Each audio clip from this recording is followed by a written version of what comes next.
I know you're going to think you've heard this one before, but I truly believe that traceability is one of the most important tools that a business analyst has in her arsenal. Consider the different ways that traceability can be used. How can this term be defined? The official definition of traceability refers to an artifact being dependent on another artifact. That also infers that there is an underlying impact that one artifact has to another.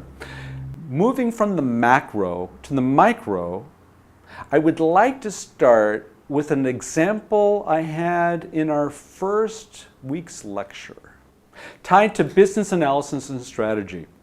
If you agree with the point I made in week 1, and you're of course welcome to disagree, that the activities of a BA have something to do with strategy, then the business analysis is required, or the business analyst is required, to ensure that both the problem statement and the corresponding requirements are in alignment with the enterprise mission vision and corresponding strategy. We'll go into the methods, how this is accomplished later on.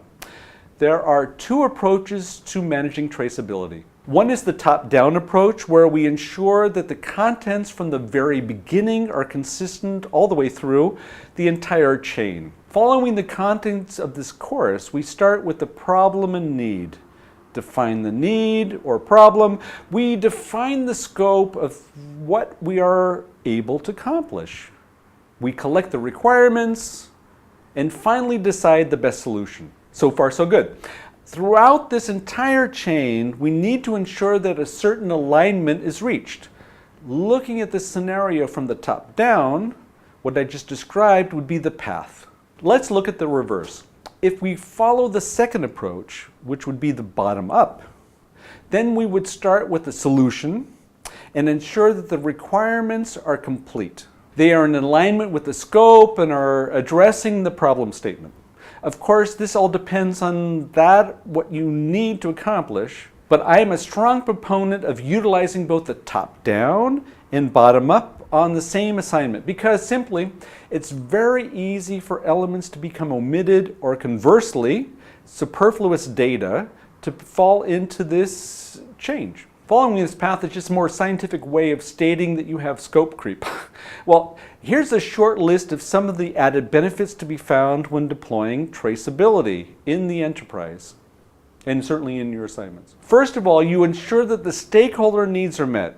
The level of abstraction within your traceability matrix is dependent on the complexity of what you are trying to accomplish. And certainly you can manage this process even on a stakeholder level if you wish. There are all kinds of software applications on the market that can enable you to automate this process.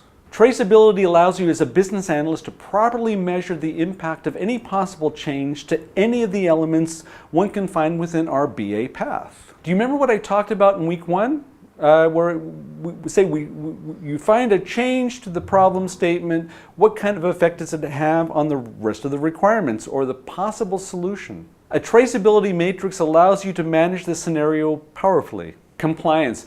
Whenever you are managing assignments tied to regulation, auditors will expect you to perform such exercises. Why? Well, because you need to demonstrate completeness in following that of what has been prescribed. Testing. Traceability allows you as a BA to ensure that you have covered within your assignment all those elements that have been properly delivered.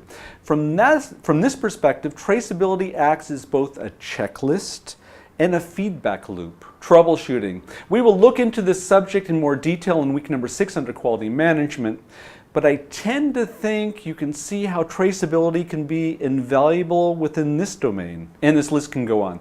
Think about how traceability can help you in performing your task today, and I look forward to seeing you in the next video lecture. Thank you.